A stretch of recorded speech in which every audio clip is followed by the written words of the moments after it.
Welcome to 0 to 60. I'm Matt McChesney. I am the owner and operator of 6-0 Football Academy and 6-0 Equipment. Played at the University of Colorado from 2004. 6 years in the National Football League on both sides of football. I'm Matt McChesney. This is 0 to 60. That is Coach Prime. We are at the University of Colorado. Brother, thank you so much. All right. 0 to 60. We're rolling.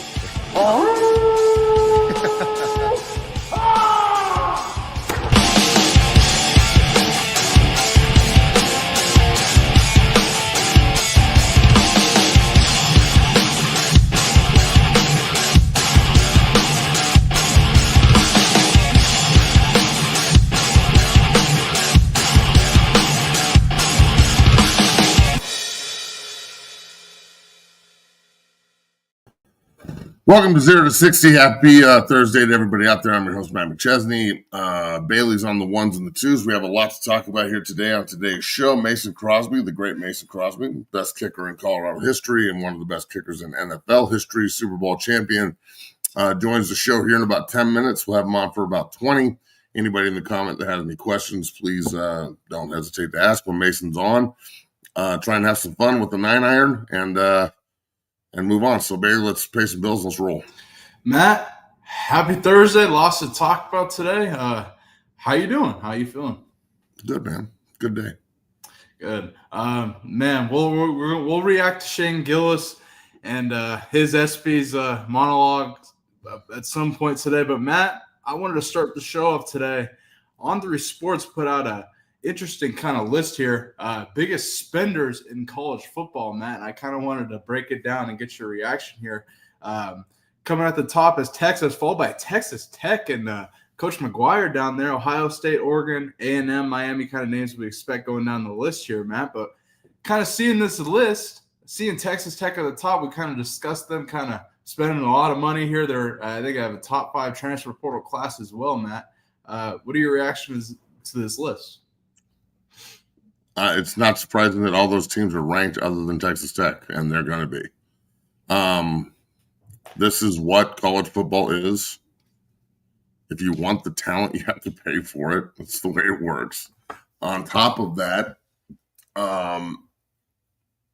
Tech is second, and they've openly said that they're paying people because they know their destination is fucked up. West Texas is far. It's far away from everything else. They know that they have to get kids there for a reason, so they'll overpay. Is that not exactly what I said the CU should do? Yeah, I mean, yeah. And I know how big of a fan you are. And people freaked out, bro. Well, yeah. Look, this isn't. Everybody gets $20 million allotted to the athletic department.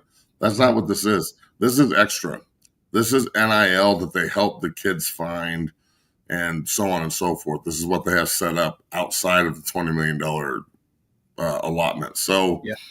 Look, it's not surprising that most of these teams made the playoff, and the ones that didn't are trying like hell too. And SC is on the up. That they just got the Mark Bowman kid, number 1 tight end in the country, who's a Colorado kid. And it's not surprising that two of the teams on that list are in Breck's top 3. So, Saturday's a big day. He's committing on Saturday. So we'll have some information tomorrow on how you can get in on the live. I'll be on Instagram live with him on Saturday night to do all that. He's back down in Florida. He left. So it's what it is, bro. Like, I'm tired of the fans that don't understand the way football works getting angry about money that isn't theirs. It's ridiculous.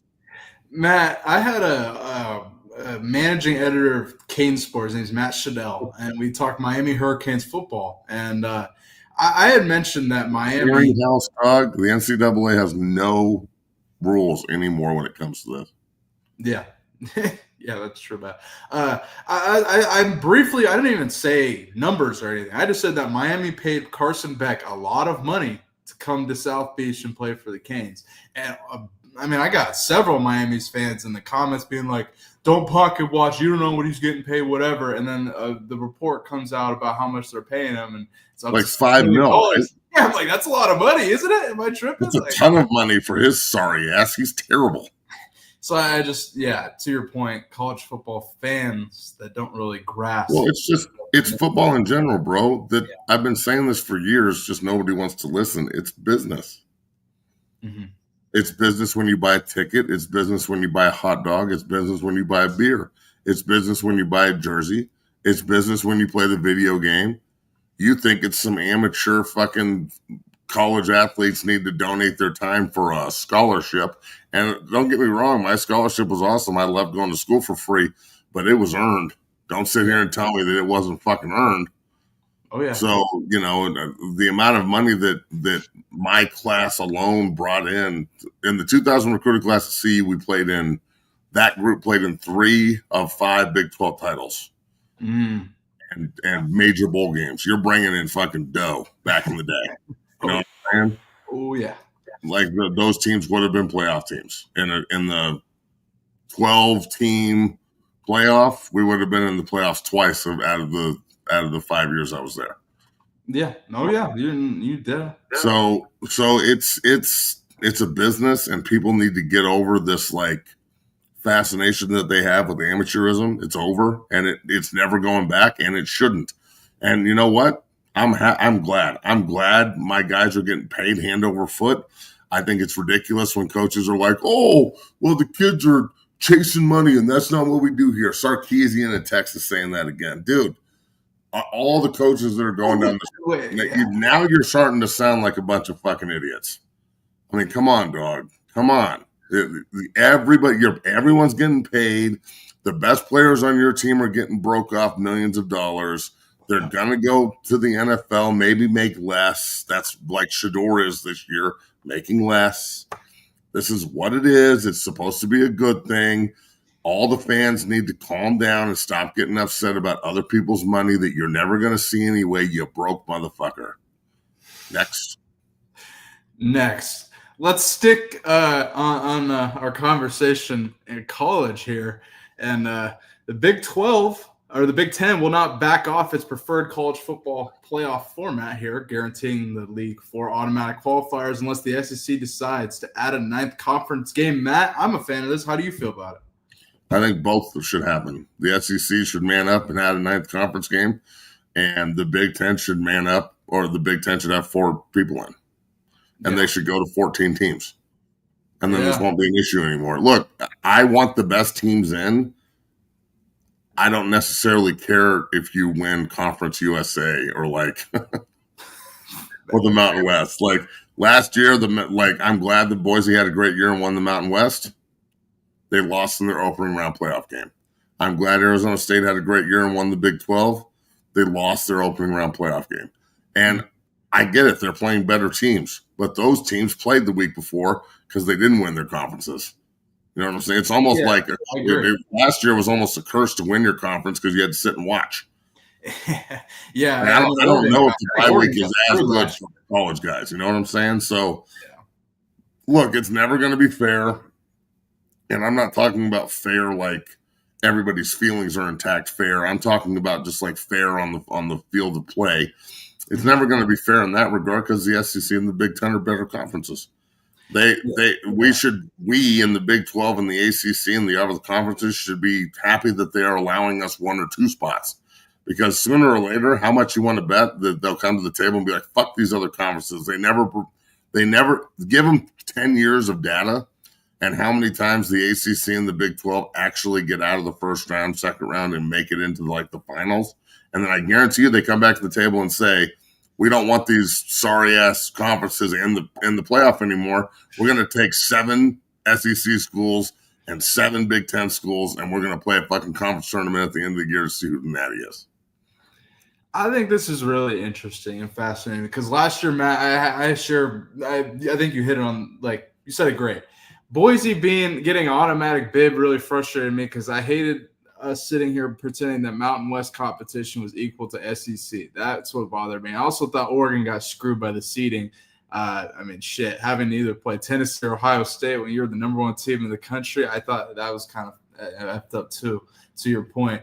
So it's interesting. I think this year is going to be a lot better. This is going to be interesting to see how this responds. But my biggest takeaway, SEC should add a ninth conference game in my opinion. That's my biggest takeaway of it, in my opinion. Read this one here. Teshu, thank you for the donation. He says, I heard Deloitte is denying certain NIL deals if they're too much for players, though. Am I wrong? Deloitte is approving denying. Yeah. I think I said that right. I haven't heard or seen anything get denied. Like if you bring money to the table, they're not. I haven't heard of anything getting turned away. So I'm sure that they vet companies. That's smart. Well, so they have. Think about the hypocrisy of this. They have an office with the NCAA or whatever, college football, right? Has an office that is dedicated to figuring out if the NIL money is correct. Right. But we can't have we can't have real agents, and there's no players union, and there's no player union president, and there's no bylaws, and there's no laws, and there's no goddamn rules. So I mean, well, that's what I'm talking about. Like, why would I take this rule seriously if there's no rules at all? Look, I'm more of a guidelines guy than a rules guy anyway. Like, I'll ask for forgiveness way before I ask for permission. So, to be honest with you, in the world we live in college football, like, until there's some rules, everybody can miss me with this shit. That's a guideline. Suck it. I hear you. And I mean, to your point, I don't know how you feel about Mike Gundy, him coming out and saying he wants the players to be employees and stuff. That's kind of I want the players to be employees too. Huh? You want there? You fucking A, bro. Look, you can still go out. Look, take Rob Gronkowski for an example. Rob Gronkowski was an employee of the National Football League and the New England Patriots and Tampa Bay Buccaneers. Yes. Yeah. The entire time he was in the league, he was smart enough not to spend any of his money, not one fucking red cent. Mm-hmm. And what did he live off of? NIL deals that his agent and his team found him and that came to him naturally because he's a what? A baller. So, and the best tight end that's ever fucking played, and it's not close. Like, I understand he's the most complete tight end that's ever played the game. Okay. And he lives off of endorsements. Why can't college players do the exact same thing? My question to you is this, though, Matt, and I don't know how. I don't know how this works in the NFL off the top of my head, but this is something that JB mentioned, and it's something I've thought about. If you're an employee, don't you get like paid time off? And if like JB the month and a half after the season where you go home is your paid time off. Your month off before the season when you go home is paid time off. You have benefits. You have health benefits. You can actually go outside to a doctor. Like, it's set up just like the business world, which shouldn't be too fucking hard considering the United States is the biggest economy in the history of the fucking world. I'm pretty sure we could figure out how to pay college football players. We figured out how to pay the professionals. Fuck, we figured out how to pay them under the table for 100 years. I'm pretty sure we can figure out how to pay them legally for 100 years. For the next 100. Let's be fucking real. Yeah, okay, I hear you there. Does Brett commit? Brett commits on Saturday night. We'll have more information for it. I can't wait to see. He's got. See this guy right here? See that guy? That's 1.5. That's a bad motherfucker right there. Oh yeah. He got a profile picture now too on there. I didn't know I think that was new. I didn't see him put a profile. That's awesome. That's 1.5. Maybe want to wear the bandana and the visor. Mm-hmm. Bro, fuck. That's what I'm. And this is what college football is now missing. Yeah. Kids growing up, like going to a stadium, watching their guys and being like, I want to be like that. Now, fortunately and unfortunately, it's, I want to get paid like that. Trust me, bro, if I could have gotten paid, I'd probably get rid of all the fucking nostalgic shit real quick. All the no, like if somebody else is going to pay me more, I'll probably chase the money. I'm a mercenary fuck. I'm not going to lie. I hear you. Before we bring our special guest on, Mason Crosby joining the show. What kind of question is this? No. What? You don't date in college? What are you, out of your fucking mind? I ever date one? Okay, that's not even No. English, Andrew. Come on, What's homie. wrong That's with you? horrible. Absolutely. Andrew, let me tell you something about college. Don't go there and do anything but stay single the whole time. I'm not saying be single, Andrew. I'm saying stay single. Like I tell all my guys, like the guys that are committed to the SEC schools, if you go down there and get a girlfriend, you're a fucking moron. Go enjoy your life, 22-year-old. Matt, I have one more question before we bring our special guest on. So this whole Fox Sports deal, Fox Sports canceled 3 different shows, gets rid of Speak and several other shows. Over 90 members of production let go. It's a big overhaul, and now they're in agreement. They reached an agreement with Barstool Sports and Dave Portnoy to add Barstool personalities to his TV programming. Portnoy will join Big Noon Kickoff, and Big Cat will be joining the Herd with Colin Cowherd, Eastern Washington alum, by the way, I will note. Matt, what are your thoughts on this? Look, there's a ton of people that hate these two and hate Barstool. You know how sports went like ultra woke for like 10 years? Yeah. However you want to describe it. Like feelings, whatever. This is it swinging the other fucking way real fast, dog. Yeah. And I knew it would swing. I didn't think it would swing this fast, but it swung super fast. And now you've got like belligerent assholes in major media markets, and that's the way it's going to go now. Portnoy's a dick. I mean, period. People hate his ass, and now he's on Big Noon. Like Big Cat, I don't think Big Cat has as much vitriol towards him. He's pretty good. But Portnoy will piss you off in a fucking heartbeat. But I'll tell you what, if they ever made a phone call and they're like, hey, Matt, you want to come work for Barstool? I'd be like, yeah. So, I mean, what the fuck? You know what I'm saying? Again, what are we talking about here? I don't give a fuck about feelings, and if he like pisses people off, I don't care about his political agenda whatsoever. I care about shit that's green and like this big and says 100 on the corners. And he's got lots of them. So this is what happens when you're successful. Everybody stops giving a shit about what you say, and they start looking at how much money you got in the bank and what you can bring to the table. And Fox wants some of that period. It's just a matter of time for Will and Luan are on major TV doing their thing.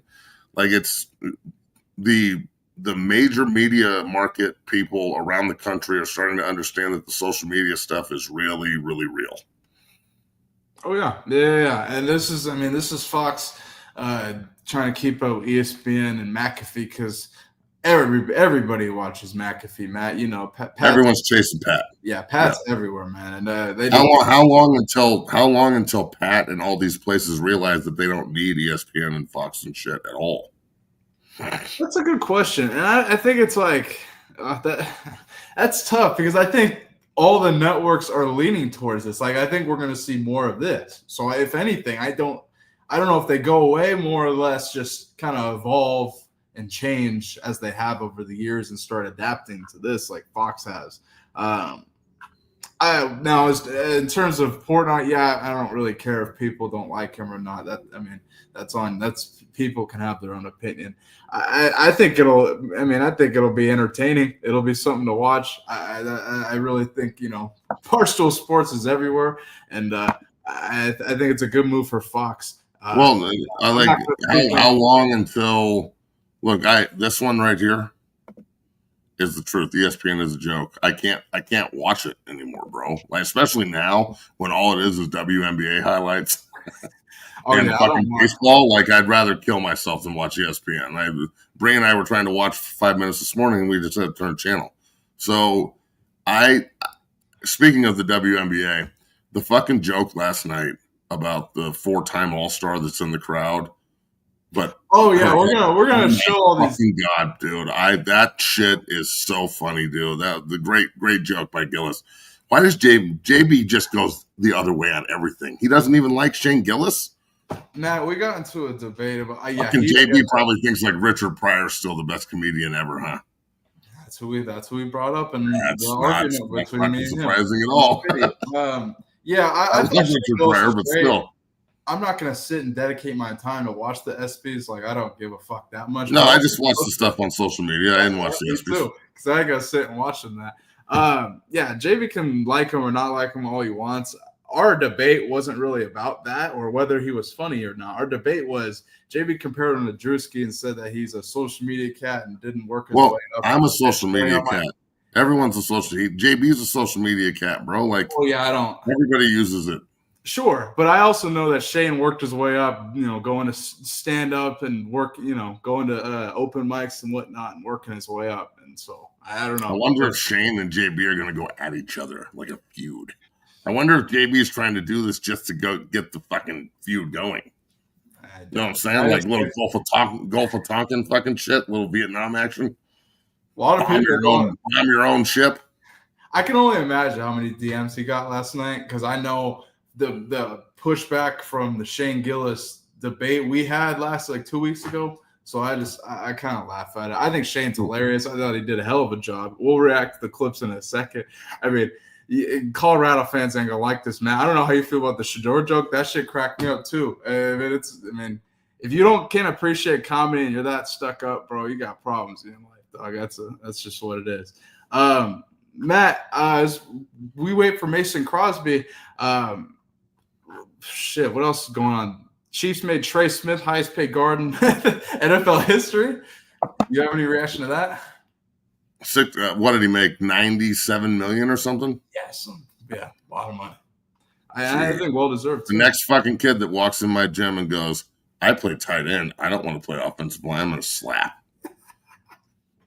And say, "Motherfucker, this kid just made $97 million." How often does that happen? I'm curious, just because I know almost. I guarantee you, it'll happen today in the consult I have. It happened 2 days ago. Every time they're not just an off. Like I know when you're an offensive lineman when you walk in. I know. Mm-hmm. This is what I do. Okay, so I know, but I also know when you're like a DN tight end and you don't want to take that next step, like to be a 3 technique nose tackle guard center, like grunt. And they're always like, they write down like D-line, tight end. And I'm like, okay. Like, do you guys throw the ball? And they're like, no, I've never caught the ball. And I'm like, so you're an extra offensive player playing tight end. Yeah. And I'm like, so what if a coach walks up to you and they're like, hey, we want to move you to tackle. What are you going to say? And the ones that are like, well, I don't know, those kids can't come in. And the only one that's ever proved me wrong, one of them, is Zane. He's the only one. Credit to I him. said to Zane, Zane, you're 6'7" ass. If you can't fucking run a 4.5 and you can't get offered as a tight end, I'm moving your big ass to tackle and we're going to go down this road. And he said, fuck that, coach. I'm going to run 4.5 and get offered. Went to CU, ran 4.5, got offered, and I shut the fuck up real quick. Credit to Zane. Can't wait to see him work his way up in the tight end room for CU. Already hearing good things about him. Hey, so Mason's going to come on Tuesday because his kid. Okay, that's all. All good, folks. Mason Crosby on Tuesday, but Matt, let's react to some Shane Gillis clips. I don't know what order. I have so many pulled up here. I don't know what order these are in here, but Matt, let's go one by one here. And I think he's going to stay at tight end, but there are a long line of great tight ends that have also moved to tackle that have been very good. So. Yeah. I think he's going to stay at tight end. He's too big and athletic to move to tackle right now. Yeah, I can't wait to see him. Matt, let's take a look at these. I'm just going to go one by one. Take a listen. Hands where my eyes can see is what they say when Deshaun Watson gets a massage. I disagree as well. I swear to God, I didn't want to tell it. I thought that was funny. I don't understand what the pushback is for him. It's because half the fucking room is also abusing their masseuse. That's why. Because the majority of athletes think that the money that they make allows them to be fucking whatever they want, which means, and I mean, just look at people with money in general. If you have money, you can get away with shit. Period. Yeah, so that is true, man. It's hard to laugh at yourself when you're like, oh, I just paid off somebody to jerk me off last week, and you're sitting in the fucking front row and you played for the Clippers or some shit. It's pretty hard to laugh at that joke.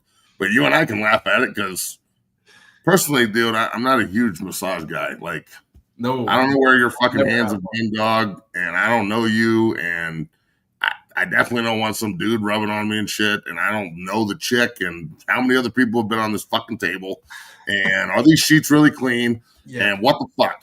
Massage envy my ass. I don't envy this. I'm out. Yeah, I've never gotten a massage, man. I don't go to the. I ain't gonna do the nails. Don't try to force me to do any of that shit. I'm not. Thank you, Steve. People are scared because they know it's true. It is true. He's a predator. He's a fucking predator. And look, Shane Gillis has to apologize to a room full of athletes because they're all fucking pussies and they can't take a joke. I wonder the rookie shows these days, how subdued they are. Oh yeah, that's a good point. The rookie, bro. You want to hear the best rookie show ever? And this is going to gross people out. Bree's upstairs will probably gross her out. Oh, I don't give a fuck if it grosses people out. It was awesome. I won't say the kid's name. But the rookie shows in the NFL, I had to sing, and I only did it once. And, well, no, I did it twice. I got up, and I sang Friends in Low Places, and I got booed. So I spiked a chair and then started rapping Tupac and got like applauded and never had to do it again. So that was interesting. But in college, we had a guy that walked up on stage and had 2 pieces of bread, right? This is so gross. 2 pieces of bread, walked up, had packed his ass with peanut butter before the show, walked up, reached in his ass, rolled the peanut butter out of his ass crack, threw it on a piece of bread, and ate it in front of everybody. We were like, oh my Whoa, what the fuck? Dog. That's the fucking rookie show right there, goddammit. What the fuck?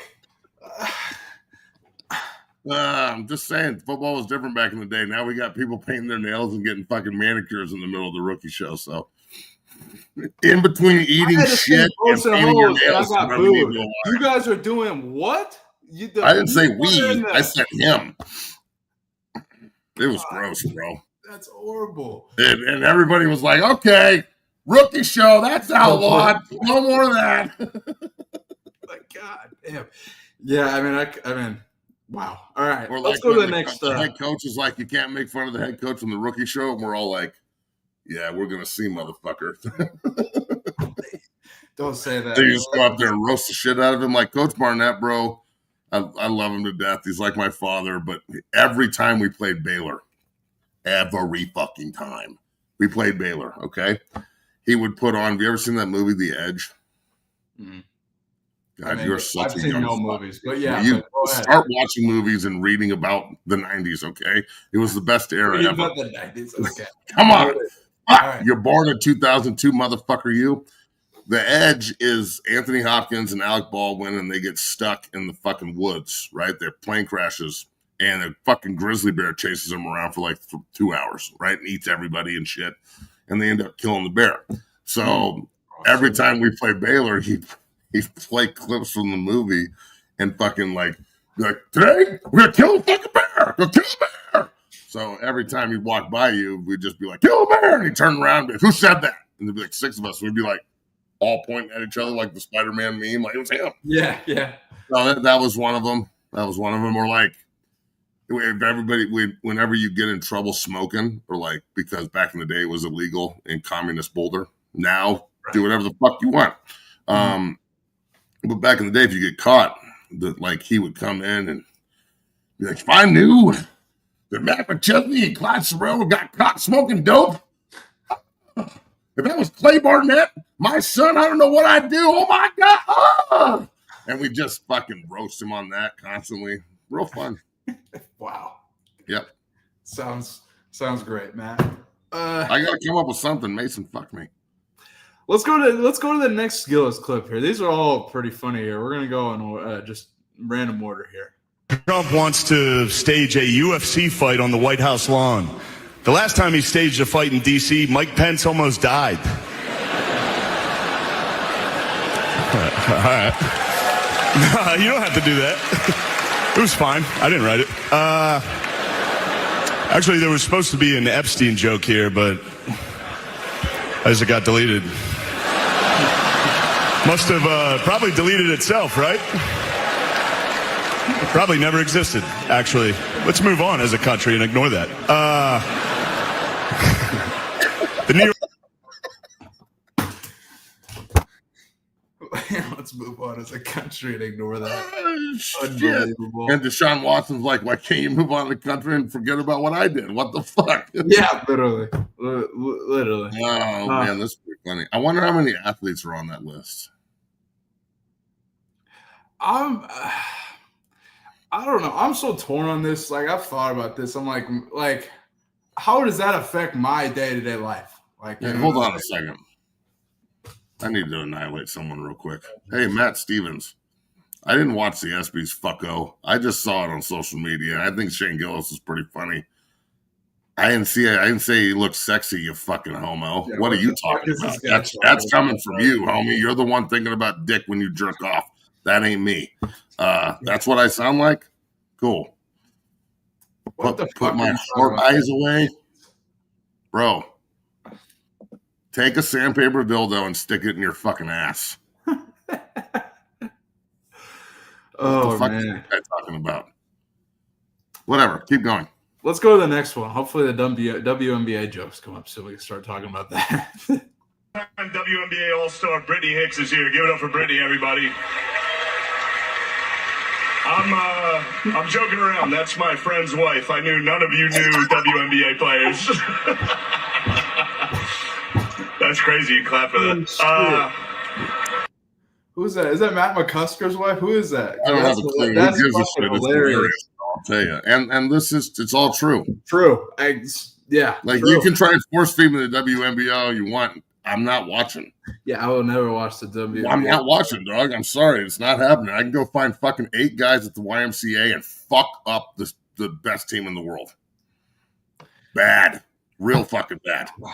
Matt, don't get me started on this conversation. There's a lot of things I could say that would piss people off. I agree. It's like my one of my best friends in college, his girlfriend at the time and now wife, she used to be like a badass soccer player, right? Right. And she used to always say, like, I could play college football with you guys. I could play receiver or something. And I was just like, God, please fucking come play receiver and run a middle screen and let me hit you in the fucking chin as hard as I can. Because at that point, you're dumbass sign liability and you're in pads. Yeah, exactly. I'm not seeing gender, right? Because if you see gender, you're a piece of shit now. So I'm not seeing gender. All I see is a number, and that number is a target, and I'm going to fuck your ass up. And I'm going to get up and yell bitch at you real quick, too, so you cry afterwards. I didn't know you were a girl. I'm sorry. You're just a number. Little bitch-ass motherfucker. Get up and go back to the huddle. You can't talk like that anymore. Are we going to outlaw hate speech in football? That's not going to go very well. You already can't say hard R or hard F. And I've given up on those. I don't say that on the field anymore. I used to say them like it was the next word in my vocabulary, every other word. Now I can't say that anymore. See? I'm changing with the times. Well, you got to living in Boulder, bro. That's or in Denver. That's tough. Now, hold on. I know Colorado's really blue in Boulder and Denver, but we're surrounded by red. Oh, so it's like Cali? It's like every fucking where. What are you talking about? It's tough for me to say that about Washington State, and I've been on both parts of the state, but Washington's pretty liberal all over. I'm more of a purple type. I'm in the middle. Yeah. Can I be gray and just is there like blue, red, purple? And can I be gray where I like get a sign that says I don't give a fuck? Yeah. Leave me alone. There's my political party, the left alone political party. You're either side, whatever you say, I don't care. Yeah. Bro, I saw today when I went to the fucking head shop, okay? I saw a sign, okay, saying, what did it say? Bree got so mad at me because I just don't understand. I'm a fucking caveman, and I don't understand political struggle. There's a chick standing here saying that the alligator Auschwitz. Do you know what alligator Auschwitz is? Yeah, that's the biggest. So you know, so explain this fucking phenomenon to me. Are they feeding people to alligators in Florida? No, they're building a jail, and they have built it. It's in Florida, and it's surrounded. So it's like a jail for illegals or whoever, I guess, and it's surrounded by alligators because it's in the middle of the Everglades. So I thought like the alligators were like in fucking lab coats with glasses and shit operating in alligator Auschwitz. And they're like, if you're a crocodile, you're going in the fucking... Nope, sorry, that was a bridge too far. But crocodiles are now racist against alligators. That's what I thought the alligator Auschwitz was. I had to get clarification from the chick on the fucking side of the street. It just says alligator Auschwitz. I'm confused. I got some questions. What the fuck is this supposed to mean? You're in Colorado, and there's there's the other question I got. What are you achieving with that? Like, I don't get it. Oh my Lord, that's crazy. So it's actually a jail for ICE and illegals. It's not a bunch of alligators persecuting crocodiles. Well, I can tell you, it's not the first one. Now, I believe it's for illegals who they're trying to. Well, it doesn't make sense because they're taking them out of the country. So I got to see who exactly they're housing there, Matt. But Stokes is in Florida. Stokes, are the crocodiles persecuting the alligators or the other way around? Okay, number one. And number two, what's actually happening in the state? It's you got a moat around a prison. If I had a prison, I would dig a fucking moat too, and I would put great white sharks in it with fucking laser beams on their head. Sharks with freaking lasers, bro.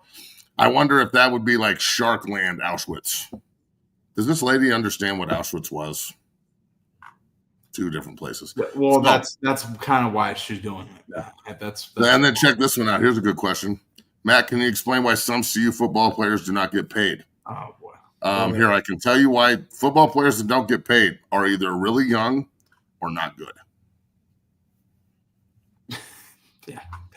That's That's fact. pretty it's like in simple. the NFL. In the NFL, if you're not getting paid, you're either a rookie on a rookie deal or you're not good enough to make second contract money and you're on year-to-year minimum deals, which is awesome. No one's saying it's bad money. You're still in the NFL.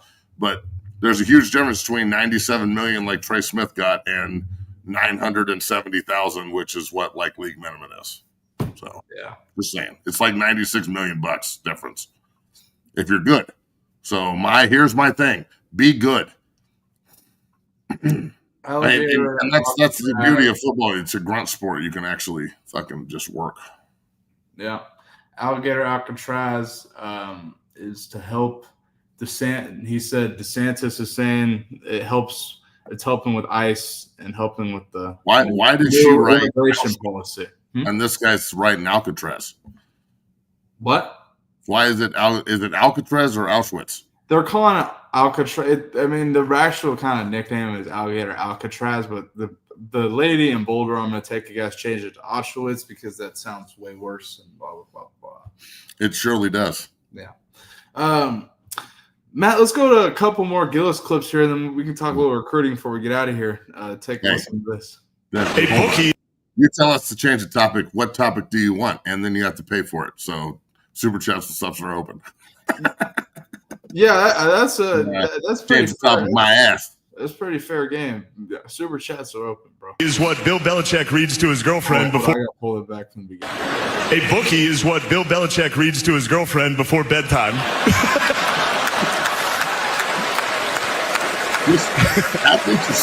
They do. They read The Very Horny Caterpillar, The Little Engine That Could But Needed a Pill First, and of course the classic Goodnight Boobs. That's my favorite one.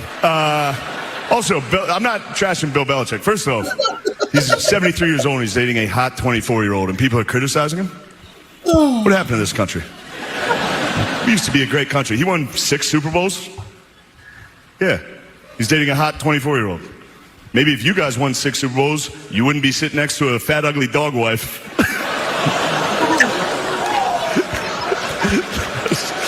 They let me do it. I don't. Oh, shit. Everybody that just went, ooh, is sitting next to a dog wife. Yeah, I'm trying to figure out what are people mad at about this. Like, because you just can't handle it, bro. It's not funny if it's true, Bailey. It's not funny if it's true. We can't laugh at anything because we might offend somebody in the fucking house across the street. Matt, they can't hear you. Matt, we got 2 more clips left in here. I think one of these last 2 is going to really piss people off. This one right here, this guy. I didn't laugh at any of the dude's jokes. Well, dude, what do you laugh at? The size of your dick?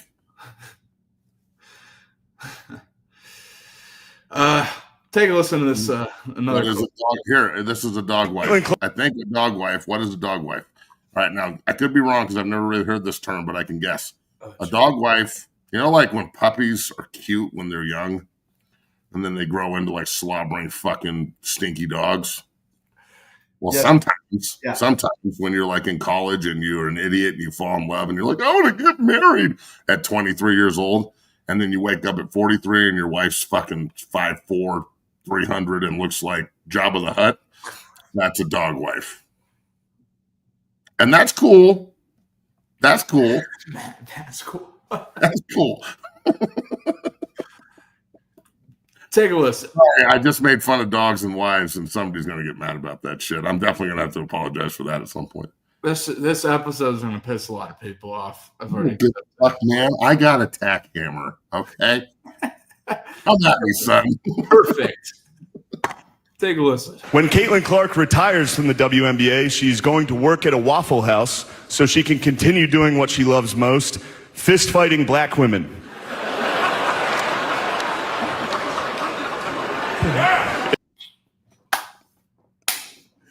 Oh, shit. And so every clip I see of Caitlin Clark, because that's all you see from the WNBA, is her and what's the shitty one that can't make a shot? Angel Reese. Yeah. Those are the only two people I ever see. So, and the one that, and the chick that defended Caitlin Clark, her too. Those are the only three I ever see. I don't know. Those are the. But now Caitlin Clark popped her groin, so she's out. So the WNBA's ratings are about to fucking tank. Why do they allow her to just get fucking abused? Like, they fucking throw her ass around, bro. They, like, women, I think, I don't know this because I'm a dude. Like, I'm a man, and I know that that's controversial too because I didn't say that I was like 19 different things. But I'm just him and a man. So I don't understand. But it seems like they're real chippy. Like, dudes just out. Like, chicks will hold a grudge, dog. Like, there's some grudge holding fucking bitches out there on the WNBA court. If I had to take a guess, and this is a hypothetical guess, if I had to take a guess, I don't watch the WNBA by any means. Don't lie. Do I intend to? But the only reason I've even heard or talked about it is because of Caitlin Clark. So that must piss a lot of people off, probably the players included, Matt. That's my theory. Run with whatever assumptions after that. I thought that Shaq was going to beat up Robert Griffin III for talking shit about Angel Reese. How about Angel Reese just makes a shot? Just make a shot, and then we'll shut the fuck up. Shaq's such a hypocrite because then he's well, not. Let me rephrase. That's a hypocritical take because of Angel Reese. Angel Reese is doing the same thing he's accusing Arthur Three, and Angel Reese does it to Caitlin Clark, in my opinion. Anyway, Matt, one final clip, and Colorado fans. You mean they compete and don't like each other? God, for fucking bed, sports people compete and don't like each other. What area in life are we ever going to be where we can compete and not like each other and get away with it and people will pay to watch? What stage could we set for the fucking women basketball play? Oh, the WNBA on ESPY. No, we're going to fuck this up too because everybody's cheating. Matt, you remember when Shaq said lower the rim to 8 feet? I agree. That's my They should lower the rim to 6 feet. Moving on. 360 fucking gravedigger dunks. Yeah, be a lot more entertaining than this shit. I mean, fuck, I doubt there's 3 women in the league that can touch the rim. Matt, I'm really curious to your reaction to this last clip here. I'm almost hesitant to show it, but I want to show it anyway, Matt. It's like what Bill Burr said about the WNBA. Like, the WNBA should have 10 women with their chest painted, freaking 10 fat bitches with their chest painted, freaking out for the Sparks in the front row with this huge. Everybody in there should know, but they're not. That's no one shows up to support. So, what do you expect? Matt, Shane Gillis made a joke about Shedeur Sanders in Colorado, and I know it was hilarious. Thank you. Take a listen. Sanders had his jersey number retired at Colorado this year, and people are saying it's because of nepotism, because of his father, and it's not. it's because he went 13-12 over his career and he almost won the Alamo Bowl. Definitely not nepotism, right? All right. It's a big year for the WNBA. I love Caitlin Clark. Kate, yeah, hell yeah. Go ahead. Again, it's not funny because it's true. Yeah. I mean, all he said was the fact he went 13-12 and almost won the Alamo Bowl, and he got his jersey retired and went in the 5th round. I'm sorry, but it's. I know I'm going to get attacked for this, but it's. I'm glad that somebody could make fun of it so we can actually talk about it. But he's not wrong. But I thought it was pretty funny, but also true. I don't have a problem with Travis. I don't have a problem with Travis's number being retired. You can retire them whenever they want, but I don't think Shedeur met the requirements for retiring your jersey. That's all I'm saying. I thought the joke was funny, and I thought it was funny too. I have no problem with Shedeur. So, Matt. I mean, good. I'm glad his number's up on the stadium. That kicks ass. It's not going anywhere. High five. Let's go play this year. But that was pretty funny. And honestly, let's be real. That's the way people look at it. So let's just be real. Outside of the prime sexual box, and I love it when people get mad at me for calling you a prime sexual. I didn't come up with that term. This is what you're labeled as. Your gender is prime sexual, and that's cool. That's cool. This is the way people, all the Nebraska fans, they've got cannon fodder for days now. Like everybody's got cannon fodder against CU because that's the way they think. They just couldn't say it out loud or on a social media platform because it wasn't a joke yet. Well, now it's been made a joke and a meme, so now everybody can run with it, and that's exactly how they feel. You went 13-12, you almost won a bowl game, and they retired your number, and they look at us like, well, that makes sense. That's what they would do at CU. It has nothing to do with prime. It's not, it does. Well, he got his jersey number retired because it's his prime's kid, but it also reflects poorly on CU because it's just the whatever the nationwide standard is for retiring a jersey, obviously it wasn't met by the people in Boulder. So, look, I support Deion if he wants to retire people's numbers, but you have to understand that just because there's backlash doesn't mean that everybody's wrong. It means that they just think about it differently than you. You're not a piece of shit because your opinion's different. Deion's not a piece of shit because he retired the number. No one's going after him in that regard. So why, if you have a different opinion on it, are you a piece of shit? It doesn't make sense to me. So this is the way that 99.9% of the population feels. The 0.1% that is CU people is split down the middle because half of them are not really CU people. You're Deion Sanders fans. You just have to wear black and gold on Saturday, but the other 6 days of the week, you go to Deion Sanders University. Here's another question: how many of you are actually alum? How many of you actually think that we should get rid of Ralphie running because it sets a losing culture? Did you not pay attention to the first 100 years of Colorado football, you fucking morons? We're going to get rid of running Ralphie because the new Ralphie, when you see it this year, it's like twice as big because animals grow. Like they're like children. If you feed them, they grow. So I'm over this. Like I don't know another fan base that is fractioned like this, where it's just we all should be rooting for the same thing, the University of Colorado, and Coach Prime is the head coach. He's damn sure rooting for the University of Colorado because they pay his bills. So I don't understand how the fan base can go and splinter the way it is. Like if you don't just blindly support everything that happens on one side of the aisle, now all of a sudden you're a bad buff. Why can't I just be a bad prime sexual and a good buff? Man. I mean, you being real. Maybe that's really what's going on. I'm not really a prime sexual. I support Coach Prime and I love him and I want them to do well. But just because I may not agree with something, that makes me a good buff. Because that's what I was taught there, not to just blindly agree with everything, but to question. And then if you can articulate why I should agree and why I should get behind it, I'm behind it 100%. But when I'm just force-fed, we're going to retire the numbers because the other coaches and the other, ADs didn't do it, so now we can. You're right. You can. But you also have to be prepared for people to make jokes about it and shit like that. Shane Gillis isn't a bad guy because he made a joke. He's simply being paid to say what everyone is thinking. That's all the ESPYs were. What everyone's thinking about the Epstein list, he said it. What everybody's thinking about the WNBA, he said it. What everybody's thinking about Caitlin Clark getting fucking mugged, he said it. What everybody's thinking about Colorado 13-12 and retiring numbers, he said it. What everybody's thinking about Deshaun Watson's perverted ass, he said it.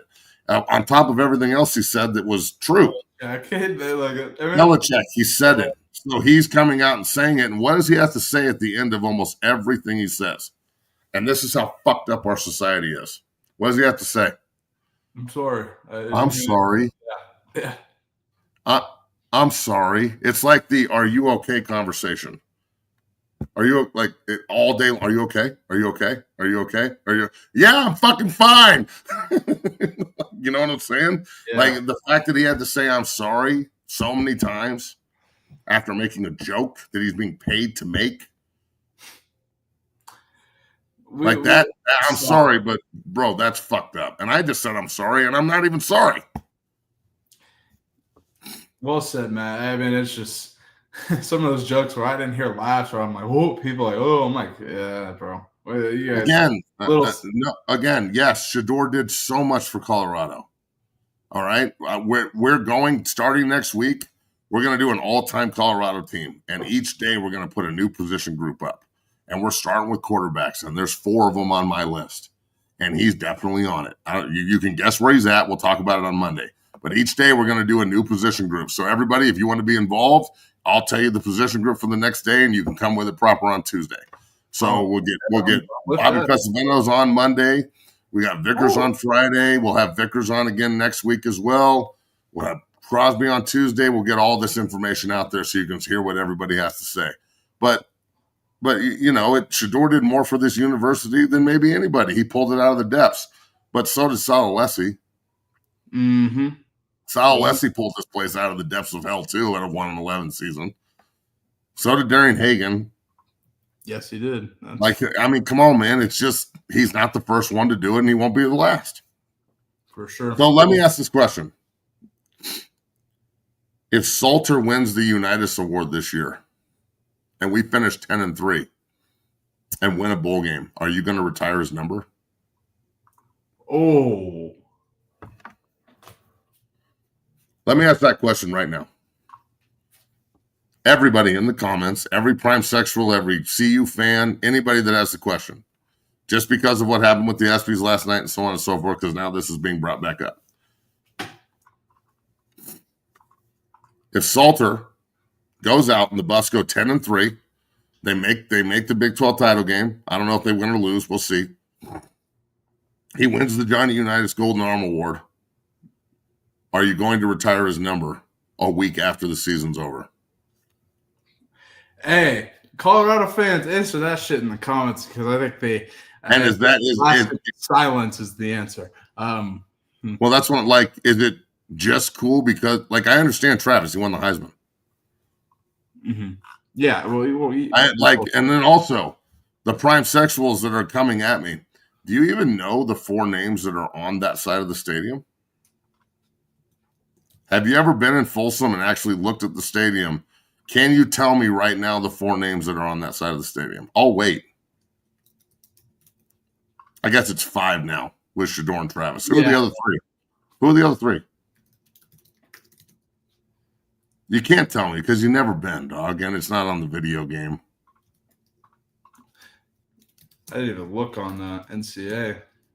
So, again, I'll ask, and then this is the end of the show, and we're back tomorrow. Yep. With Lawrence Vickers. If everybody shows up at the right time and all my friends stop making me look like an asshole, we'll be back tomorrow with Lawrence Vickers.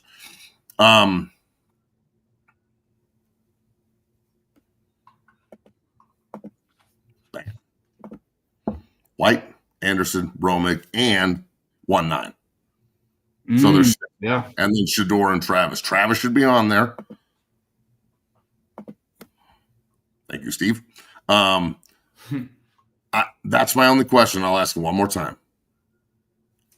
if Caden Salter goes and wins the Johnny Unitas, they go 10-3. He wins, and he goes to the Big 12 title game. They win a bowl game. And these are all, we didn't go to the Big 12 title game with Shedeur. We didn't win a bowl game, but he did win the Johnny. Are you going to retire his number? Matt, I think we'll answer that question. Well, I can't wait to see what the comments say, though, Matt. I think that's going to be an interesting and perhaps. Well, hold on. Shedeur completely revived the Colorado program from the dead. He didn't have to go to a bag program with a non-existent O-line and hasn't been relevant for 20 years. Well, in 2016, they were ranked 4th and almost went to the playoff. And so they have been relevant more than just once in 20 years. So, again, you need to know your history a little bit because you can't just say, oh, that's just 1 year. You said not relevant in 20 years. So there's me pushing back on that. Number 2, he wasn't the only one. You got to stop with this Shedeur saved Colorado football shit. Coach Prime saved Colorado football by bringing in Shedeur and Travis Hunter and Jordan Seaton and all the freaks he did. Yes, that's true. Coach Prime saved Colorado football, but the players are gone now. Coach Prime is still there, responsible for Colorado football. Now it's about reloading. So, again, everybody knows this. This isn't fucking new. College football, the coach is the superstar. In the NFL, the players are the superstars. The players rotate out in college football and go to superstar league where they can maximize for 15 years and they don't have to rotate out. The coaches stay in college football because they know they have the most power, they can get paid the most, and they have the most. So this is more about Coach Prime revitalizing Colorado football than the players, in my opinion. 100%, Matt. 100%.